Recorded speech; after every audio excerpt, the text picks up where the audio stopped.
మేము జెడ్పీహెచ్ఎస్ నడుపూర్లో 9వ తరగతి చదువుతున్నాం. నా పేరు శాలిని. నా పేరు జశ్వంతి. ఇప్పుడు మేము నేషనల్ ఎనర్జీ కన్జర్వేషన్ గురించి స్కిట్ రూపంలో ప్రదర్శించబోతున్నాం. హాయ్ శాలిని. హాయ్ జశ్వంతి. శాలిని, నీకు నేషనల్ ఎనర్జీ కన్జర్వేషన్ డే అంటే ఏంటో తెలుసా?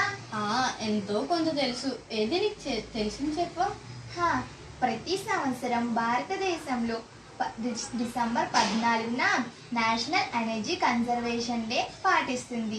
నేషనల్ ఎనర్జీ కన్జర్వేషన్ డే అనేది ఇంధన పొదుపు గురించి భారతదేశంలోని ప్రజల అవగాహన కోసం కేటాయించబడింది.